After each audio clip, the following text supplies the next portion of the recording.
Aujourd'hui, en France, les femmes accouchent au sein d'unités qui sont quand même très médicalisées, souvent aussi avec une péridurale. Donc ici, on a la possibilité de proposer d'autres alternatives à la naissance, c'est-à-dire on ne va pas intervenir médicalement. Alors, est-ce que tu sens déjà bouger un petit peu? Un petit peu. Mais C'est très léger, c'est des petits mouvements. très léger. Oui. Parfois, je suis pas sûre si c'était moi qui soufflais ou le bébé qui bougeait. Très bien, on va aller écouter ce petit bout. Là, on sent bien l'utérus qui prend toute cette taille-là, comme ça. Tu sens la boule? Oui. Voilà, donc ça, c'est l'utérus qui est à peu près gros comme un pamplemousse. N'importe quelle future maman ne peut pas venir accoucher ici parce qu'on peut se permettre d'accompagner les grossesses qui sont estimées à bas risque. Il n'y a pas d'appareil, il n'y a pas de bip, on n'a pas non plus de monitoring. Par contre, on partage les mêmes locaux que la maternité des Bleuets. On est à 45 secondes chronomètre en main de la salle de réanimation néonatale, par exemple, si jamais on avait un problème urgent au moment de la naissance. Ça va très très bien, c'est parfait. Le fait d'accoucher en maison de naissance, ça apporte, je pense, au couple et à la mère plus de tranquillité. J'ai vraiment, honnêtement, la sensation de faire un travail de qualité et de pouvoir offrir des arrivées au monde qui me semblent être dans des bonnes conditions. Bon, donc je vais vous faire visiter un petit peu les locaux. Je vais vous montrer donc la première chambre de naissance. C'est tout simple avec voilà, un grand lit, une baignoire. Oui, une baignoire. Ouais. D'accord. Une Super. baignoire. Donc la baignoire est en libre accès? La baignoire est en libre accès pendant le travail. Mais si en dehors vous voulez venir prendre des bains, Non, c'est pour le travail.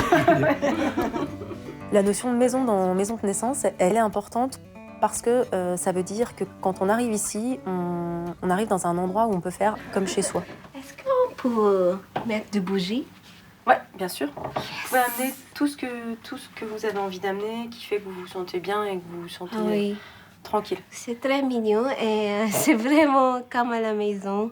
C'est ce que souhaite Wella, ce qu'on souhaite tous les deux, une naissance le plus naturelle possible. Inspirez, montez bassin, les bras en même. Laissez faire. Et une longue expire. On propose des cours de yoga. C'est très intéressant, déjà sur le plan physique. Elles vont chercher la sensation. Isabelle va leur demander de sentir, d'identifier les différentes parties de leur corps, de sentir ce qui s'y passe. Voilà. Bouge pas. Bouge pas. Voilà, détends encore. L'important, c'est le battement d'eau. Relâche bien la tête, les épaules. Ça permet aussi aux femmes de pouvoir se retrouver chaque semaine et de pouvoir communiquer entre elles. Et les mamans du prénatal vont garder les bébés des mamans qui vont au yoga postnatal.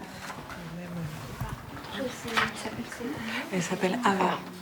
Elle a 5 semaines. Et il se peut qu'elle se mette un peu à pleurer et qu'elle veuille être dans les bras pour réussir à se réendormir. On la prendra dans les bras et puis si jamais elle pleure, on viendra te la chercher, t'inquiète pas. Elle est née dans l'eau, elle est née dans la baignoire où j'ai passé la plus grande partie du travail en fait, parce que c'est là où je me sentais le mieux. En fait, c'est très naturel, c'est-à-dire qu'on est vraiment très concentré sur ses sensations. Et on a passé ensuite un long moment, juste tous les trois avec son papa, à faire connaissance. Jusqu'au moment voilà, où on a fini par couper le cordon et on est rentré chez nous le lendemain. C'était vraiment un moment très fort et en même temps très calme et très doux.